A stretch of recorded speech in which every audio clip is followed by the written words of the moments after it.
Halo semuanya, selamat datang kembali di pertemuan keempat kelas IPS Rumah Belajar UI bersama dengan aku, Marvel Yosya Budianto. Hari ini kita akan membahas beberapa topik, yaitu masa praksara di Indonesia, masa kerajaan Hindu-Buddha, dan yang terakhir masa kerajaan Islam. Hari ini kita akan banyak membahas soal sejarah nih, jadi pasti seru banget. Oke, yang pertama kita langsung masuk aja ke masa praksara. Jadi masa praksara itu adalah era atau masa sebelum manusia mengenal tulisan atau huruf.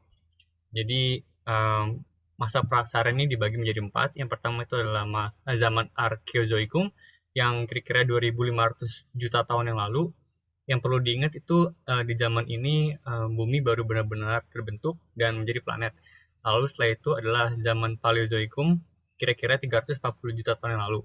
Nah, di zaman Paleozoikum ini suhu permukaan bumi yang tadinya tinggi banget akhirnya menurun dan menyebabkan makhluk hidup bisa pertama kali ada itu di zaman Paleozoikum. Makhluk hidupnya juga masih sederhana banget, yaitu makhluk bersel satu dan yang tidak bertulang belakang. Lalu zaman ketiga itu adalah Mesozoikum, yang kira-kira 150 juta tahun yang lalu. Nah, zaman Mesozoikum itu mungkin salah satu zaman yang paling terkenal karena di zaman ini dinosaurus banyak bermunculan dan jadikan budaya populer sekarang banyak banget film yang mengcover di zaman Mesozoikum. Lalu yang terakhir itu adalah zaman Neozoikum yang kira-kira 60 juta tahun yang lalu. Nah, di zaman Neozoikum, kehidupan di bumi ini udah mulai stabil, berkembang, dan juga beragam.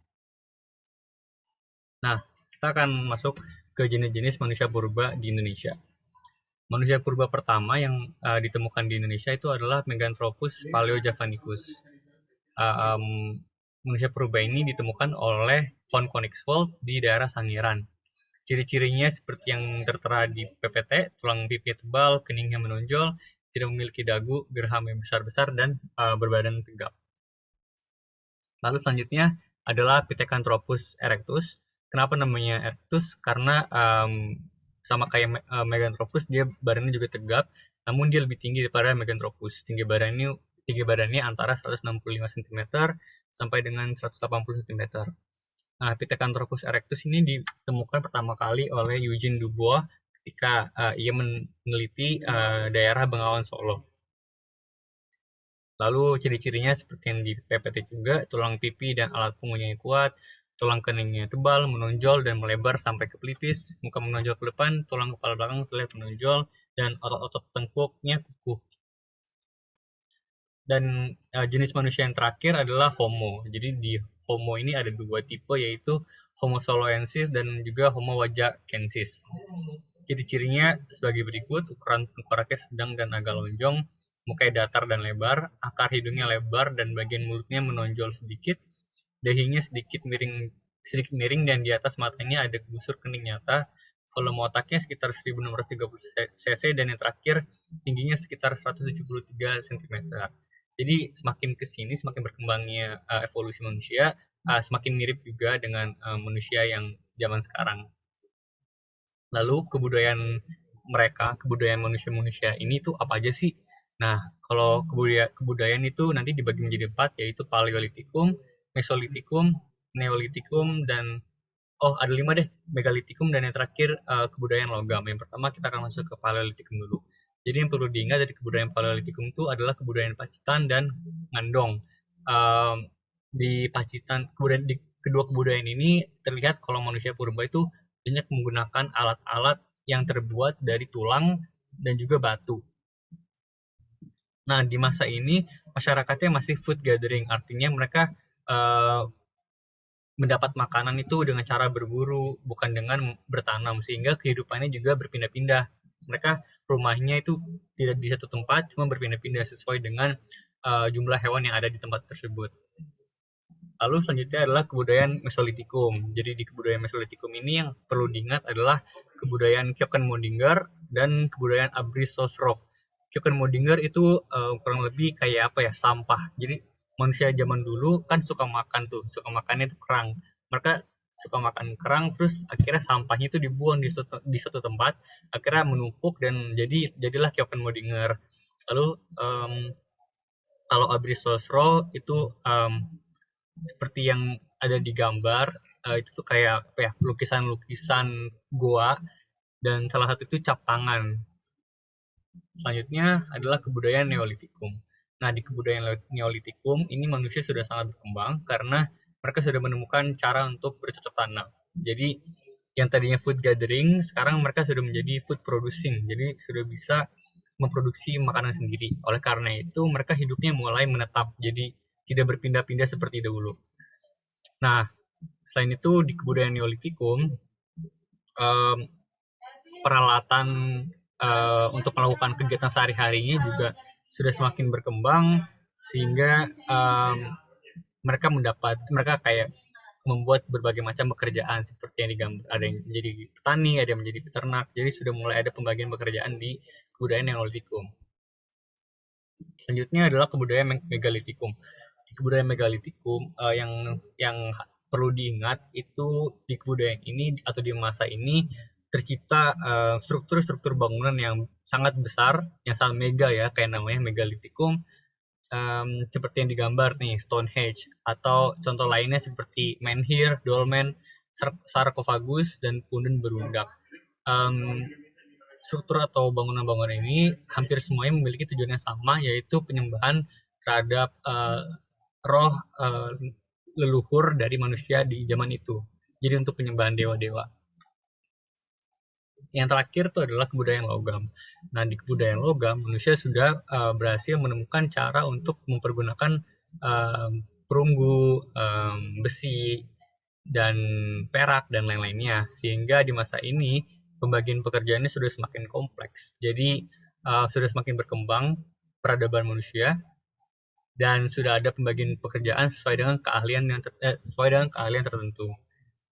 Nah, contoh peninggalan dari masa ini adalah Nekara, menhir, kapak corong, dan juga candrasa. Sorry ya, ini kayak menhir salah tulis nih. Oke. Sekarang kita langsung masuk aja ke masa kerajaan Hindu-Buddha.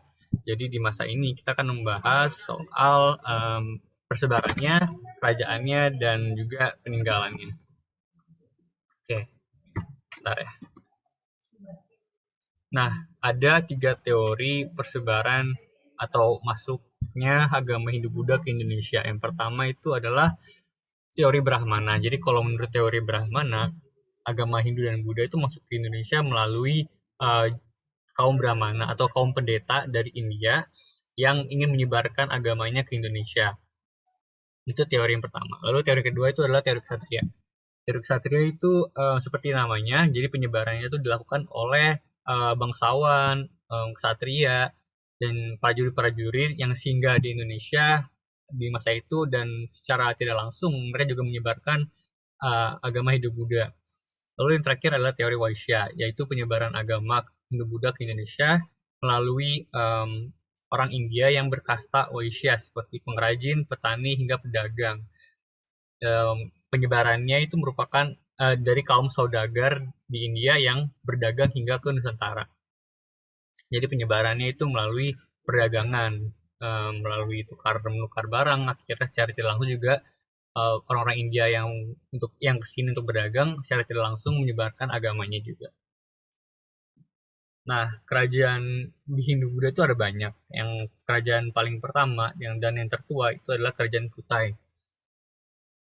Kerajaan Kutai ini terletaknya di Kalimantan, tepatnya di hulu Sungai Mahakam.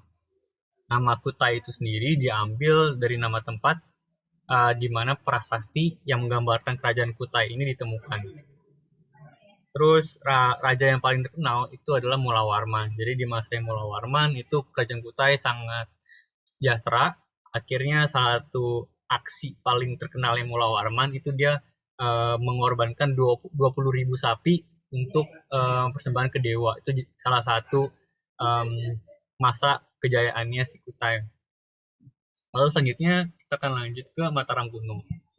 Nah, Mataram kuno ini kerajaan Hindu-Buddha yang letaknya di Jawa. Keberadaannya itu sendiri diketahui dari prasasti Canggal yang ditemukan yang berangkat tahun di 732 Masehi, ditulis dalam huruf Pallava dan bahasa Sanskerta. Bahasa Sanskerta. Nah, Mataram kuno ini terdiri dari dua dinasti atau dua keluarga yang memimpin kerajaannya. Yang pertama adalah dinasti Sanjaya dan yang kedua adalah dinasti Shailendra. Nah, uniknya dari kerajaan Mataram kuno ini, dinasti Sanjaya dan Shailendra itu agamanya berbeda. Sanjaya itu menganut agama agama Hindu, maaf. Sedangkan Shailendra itu dia menganut agama Buddha. Nah, perbedaan agama ini akhirnya dipersatukan dengan pernikahannya Rakai Pikatan dari keluarga Sanjaya dan Pramoda Wardani dari kerajaan Shailendra. Nah, oleh karena persatuan ini, akhirnya Mataram kuno menjadi kerajaan yang sangat toleran, dan hasil dari toleransinya itu dia banyak sekali candi-candi megah yang dibangun. Salah duanya adalah Candi Prambanan dan Borobudur yang merupakan dua candi paling terkenal kayaknya di Indonesia. Oke, kita lanjut. Nah, kerajaan selanjutnya adalah Kerajaan Tarumanegara. Yang paling unik dari Tarumanegara ini, dia menghasilkan banyak banget prasasti. Rata-rata prasasti tersebut tercipta di zamannya Purnawarman. Jadi salah satu contoh prasasti itu adalah prasasti Tugu, di mana dia menceritakan mengenai sistem irigasi Kerajaan Tarumanegara yang sangat baik. Oleh karena itu akhirnya Kerajaan Tarumanegara menjadi subur dan akhirnya menjadi sejahtera oleh karena sistem irigasi mereka yang sangat efektif. Lanjut ke Kerajaan Sriwijaya. Mungkin Kerajaan Sriwijaya adalah salah satu kerajaan yang paling terkenal karena kehebatan maritimnya. Armada lautnya Sriwijaya atau pasukan angkatan lautnya Sriwijaya itu sangat kuat sehingga wilayahnya menjadi sangat luas, meliputi Kerajaan Melayu, Semenanjung Malaya, dan Sunda yang sekarang kita kenal sebagai daerah Jawa Barat. Nah, Kerajaan Sriwijaya itu muncul di abad ke-6 dan berpusat di sekitar Sungai Batanghari, pantai timur Sumatera. Sekitar di wilayah Palembang kalau zaman sekarang. Terus salah satu raja paling terkenalnya itu adalah Balaputra Dewa. Selanjutnya adalah Kerajaan Kediri. Kerajaan Kediri itu adalah kerajaan bercorak Hindu yang berpusat di Dahanapura, Kediri, Jawa Timur. Puncak kekuasaan Kerajaan Kediri itu di masa Raja Jayabaya. Uniknya di masanya Jayabaya, ia membuat suatu ramalan namanya Ramalan Jayabaya yang beneran terjadi. Jadi dia kayak meramalkan kalau nanti bangsa Indonesia akan dijajah oleh Belanda, terus nanti akan ada bangsa Asia lain yang akan memerdekakan kita. Maksudnya beneran kan, bangsa Jepang. Kayak dia meramalkan semua hal tersebut di Ramalan Jayabaya. Makanya sangat mengesankan ramalannya si Jayabaya ini. Lalu Kerajaan Kediri itu runtuh akibat serangan dari Ken Arok. Nah, lanjut. Sebenarnya masih berhubungan karena yang tadinya menghancurkan Kerajaan Kediri, si Ken Arok, kira ia mendirikan kerajaan baru, yaitu Kerajaan Singosari. Puncak kekuasaan Kerajaan Singosari itu ada di masa Raja Kertanegara. Jadi di masanya Kertanegara, Kerajaan Singosari itu menjadi kerajaan yang sangat ditakuti karena kuat banget secara militer. Salah satu bukti dari kekuatannya itu adalah ekspedisi Pamalayu, di mana Raja Kertanegara ia berlayar bersama dengan pasukannya untuk menaklukkan kerajaan-kerajaan di Sumatera dan untuk menyatukan mereka sehingga nanti mereka akan kuat untuk melawan Kekaisaran Mongolia yang pada saat itu menjadi kekaisaran terkuat di dunia. Nah, sayangnya Singosari ini runtuh akibat serangan dari Jayakatwang. Nah, ini lanjut ke Kerajaan Majapahit yang merupakan kerajaan paling terkenal kayaknya di Indonesia karena Kerajaan Majapahit wilayahnya sangat luas, hampir meliputi seluruh Nusantara, dan hal tersebut tidak lepas dari jasa-jasanya Hayam Wuruk dan juga Gajah Mada. Gajah Mada adalah patih atau kayak panglimanya Majapahit yang sangat hebat karena usahanya untuk mempersatukan Nusantara hampir berhasil, dan dia berjanji kalau sebelum dia menaklukkan Nusantara atau menyatukan Nusantara, dia tidak akan memakan buah palapa. Itu yang sekarang kita kenal sebagai Sumpah Palapa. Nah, namun selain kehebatan militernya, Kerajaan Majapahit juga sangat maju di dalam bidang hukum, dan juga sosial dan budaya.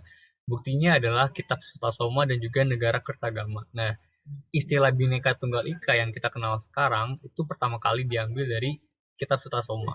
Jadi itu menunjukkan kalau Kerajaan Majapahit ini sangat maju dalam hal sosial dan juga budayanya dan sangat toleran. Lalu keruntuhan Majapahit itu disebabkan oleh Perang Paregreg, yaitu perang saudara yang memperebutkan kekuasaan Majapahit ketika Hayam Wuruk meninggal. Jadi ketika setelah Hayam Wuruk meninggal, terjadi perebutan kekuasaan yang dinamakan Perang Paregreg.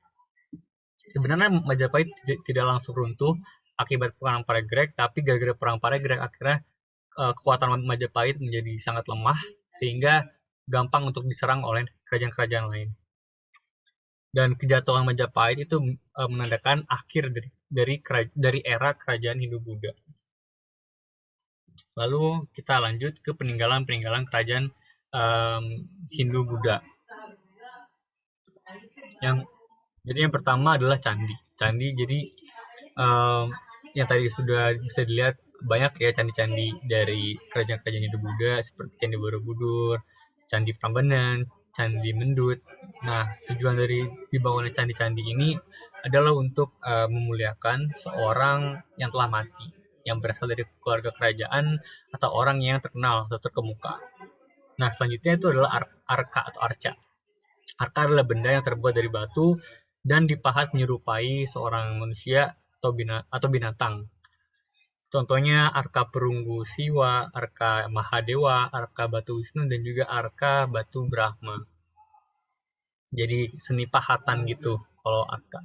Lalu yang terakhir adalah karya sastra. Karya sastra itu menjadi bagian yang tidak bisa dilepaskan dari peninggalan kerajaan Hindu-Buddha. Seperti misalnya Arjuna Wiwaha, kayak kisahnya Arjuna, Mahabharata, Kitab Sutasoma, dan lain-lainnya. Nah, oke. Kita langsung masuk ke masa kerajaan Islam. Kita akan membahas soal penyebaran kerajaannya dan peninggalannya. Nah, persebaran agama Islam ke Indonesia ada 3 teori. Yang pertama adalah teori Gujarat yang berpendapat kalau agama Islam masuk ke Indonesia pada abad ke-13 melalui pedagang atau orang-orang yang berasal dari Gujarat, yang sekarang kita kenal sebagai Kambai di India. Lalu yang kedua adalah teori Mekah. Nah, teori Mekah ini merupakan teori yang baru dan muncul sebagai sanggahan terhadap teori yang lama, yaitu teori Gujarat. Nah, teori Mekah itu berpendapat kalau penyebaran agama Islam di abad ke-7 itu terjadi karena pengaruh dari orang-orang yang berasal dari Arab atau Mesir. Nah, yang terakhir itu adalah teori Persia. Kalau teori Persia, dia berpendapat kalau Islam masuk ke Indonesia akibat pengaruh dari orang-orang yang berasal dari Iran atau Persia. Nah, kerajaan pertama yang akan kita bahas adalah Kerajaan Samudra Pasai. Kerajaan Samudra Pasai seringkali dianggap sebagai kerajaan Islam pertama di Indonesia yang memiliki bukti kuat atas keberadaannya. Sebenarnya sebelum Kerajaan Samudra Pasai ada kerajaan namanya Kerajaan Perlak. Cuma sampai sekarang masih belum terlalu diakui karena bukti-bukti kerajaannya masih sangat minim, sangat sedikit. Akhirnya Kerajaan Samudra Pasai lah yang dianggap sebagai kerajaan Islam pertama di Indonesia. Kerajaan Samudra Pasai itu berdiri di sekitar abad ke-13 dan pusatnya di Aceh Utara atau yang sekarang adalah Kabupaten Laut Sumawe. Raja pertama dari Kerajaan Samudra Pasai adalah Sultan Malik Al-Saleh. Selanjutnya ada Kerajaan Aceh. Kerajaan Aceh didirikan oleh Sultan Ali Mugayat Shah di tahun 1496 Masehi. Kerajaan Aceh terletak di ujung Sumatera, tepatnya di daerah yang sekarang kita tahu sebagai Provinsi Aceh. Kerajaan Aceh mencapai masa keemasannya di pemerintahan Sultan Iskandar Muda. Karena kepiawaian dan kehebatan Sultan Iskandar Muda dalam memimpin pasukan Aceh, kira itu menjadi momok yang mengerikan bagi VOC pada saat itu, sehingga Kerajaan Aceh sangat ditakuti oleh Belanda. Lalu raja pertama, ini salah tulis nih. Ini masih yang tadi ya, raja pertama itu satu hiraukan aja. Oke, next adalah Kerajaan Demak. Kerajaan Demak adalah kerajaan Islam pertama di Jawa. Jadi sebelum Kerajaan Demak tuh belum ada tuh kerajaan Islam, masih kebanyakan kerajaan Hindu-Buddha. Nah, karena kejatuhan Majapahit tadi sehingga menimbulkan kekosongan kekuasaan. Akhirnya Kerajaan Demak mampu berdiri. Kerajaan Demak itu didirikan oleh Raden Patah sekitar tahun 1500. Dia mencapai masa kejayaannya di masa pemerintahan Sultan Trenggono yang dimana saat itu sangat ditakuti oleh bangsa Portugis karena sangat hebat dalam hal berperang. Lalu daerah kekuasaan Demak hampir sebagian besar Pulau Jawa dan kehidupan masyarakatnya cukup makmur. Nah, salah satu peninggalannya ini nih yang digambar, Masjid Agung Demak, yang merupakan masjid berunsur atau memiliki ciri-ciri Hindu-Buddha. Jadi ada akulturasi. Itu masjid, tapi dari arsitekturnya lebih mirip seperti pura kan. Jadi itu menunjukkan ada akulturasi di Kerajaan Demak. Nah, ya selanjutnya adalah Kesultanan Mataram. Nah, Mataram yang ini berbeda dengan Mataram yang tadi di Hindu-Buddha. Karena yang di sini itu kesultanan bukan kerajaan. Nah, Kesultanan Mataram didirikan di tahun 1586 oleh Sutawijaya. Kesultanan Mataram mencapai puncak kekuasaannya di pemerintahan Sultan Agung. Nah, di pemerintahan Sultan Agung itu kalender Jawa diciptakan. Nah, kira keruntuhannya itu terjadi karena mereka terpecah menjadi dua, menjadi Kesultanan Yogyakarta dan Kesunanan Surakarta. Jadi yang sampai sekarang nih masih ada tuh Kesultanan Yogyakarta seperti yang sekarang rajanya itu kalau nggak salah ya Sultan Hamengkubuwono ke-11 kalau nggak salah. Lalu yang satu lagi itu terletak di Surakarta yang kita tahu sebagai Pakubuwono. Jadi kedua kerajaan tersebut atau kedua dinasti tersebut itu pecahan dari Kesultanan Mataram. Lalu ada Kerajaan Cirebon. Kerajaan Cirebon itu berdiri di Pulau Jawa antara abad ke-15 hingga abad ke-17. Kerajaan Cirebon pertama kali dibangun dan diperintah oleh Raden Palangsungsang, mencapai masa kejayaan di pemerintahan Sunan Gunung Jati. Kalau kalian tahu Sunan Gunung Jati kan salah satu dari Wali Songo kan. Jadi Sunan Gunung Jati selain dia menjadi ulama, dia sempat memegang kekuasaan di Kerajaan Cirebon yang pada masanya mencapai keemasan. Masa keemasan. Oke, kita lanjut ke Kerajaan Banten. Kerajaan Banten itu berdiri di sekitar tahun 1522. Kerajaan Banten memiliki letak yang strategis karena berada di jalur perdagangan internasional. Lalu Kerajaan Banten itu didirikan oleh Sunan Gunung Jati juga. Cuman Sunan Gunung Jati di sini hanya sekadar mendirikan, dia tidak menjadi raja di Kerajaan Banten. Masa kejayaannya itu ada di pemerintahan Sultan Ageng Tirtayasa. Nah, kalau kalian ingat, Kerajaan Banten ini tempat di mana Cornelis de Houtman atau orang Belanda pertama itu memijakan kakinya di Indonesia. Jadi orang Belanda itu pertama kali sampai di Indonesia itu di Banten, di Kerajaan Banten.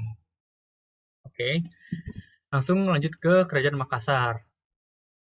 Nah, Kerajaan Makassar ini tuh kerajaan yang merupakan gabungan dari dua buah kerajaan, yaitu Goa dan Talem. Kerajaan Makassar ini mencapai kejayaannya di masa pemerintahan Sultan Hasanuddin, yang dimana pada saat itu saking hebatnya Sultan Hasanuddin dan saking ditakutinya oleh Belanda, akhirnya dia dijuluki sebagai ayam jago dari timur karena saking hebatnya Sultan Hasanuddin dalam hal berperang dan menguasai lautan di Makassar pada saat itu. Ini juga salah kayaknya ini yang didirikan oleh Sunan Gunung Jati. Ini nggak usah ini dihiraukan aja. Nah, lanjut ke poin selanjutnya. Makassar itu salah satu pusat perdagangan dan pelabuhan yang mampu menyediakan rempah-rempah yang datangnya dari Maluku dan kelapa yang dihasilkan oleh daerahnya sendiri. Nah, yang terakhir itu adalah Kerajaan Ternate dan Tidore. Kerajaan Ternate dan Tidore merupakan dua kerajaan yang berada di tempat yang berdekatan, yaitu di Maluku, cuma berbeda sejarah dan juga berbeda silsilahnya.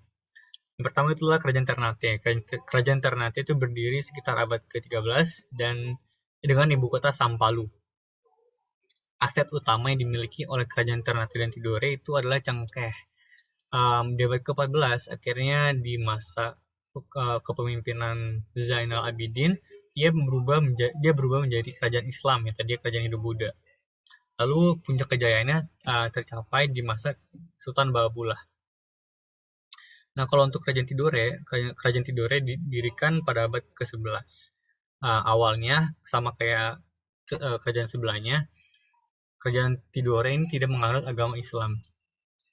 Ia baru menganut agama Islam itu di akhir abad ke-15. Sebelumnya ia menganut agama Hindu dan Buddha juga.